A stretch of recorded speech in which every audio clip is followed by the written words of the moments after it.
Elçanamədən sülh sətirləri.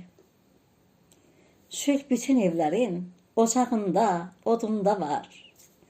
Bütün suların aynasında var, bütün insanların gözündə var. Bütün günahların ənənəl adında var. Bütün yaxşıların həqiqətində var, bütün buludların yağışında var.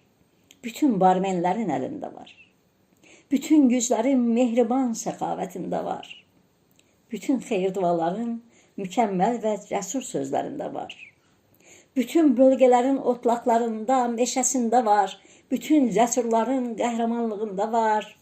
Bütün saatların fəsil dəyişmə saniyələrində var. Bütün müqəddəslərin qəbilə qoruyuculuğunda var. Bütün həqiqət qalxları sülhdən ibarətdir. Bütün himayələr sülh üçündür. Bütün əsrlər sülh üçün yaşayır. Bütün analar sülh qoruyanları böyüdür. Bütün müqəddəsliklər sülh üçündür. Bütün nitqlər, natiqlər sülh üçün danışır. Bütün üz döndərənlər sülhdən məhrumdur.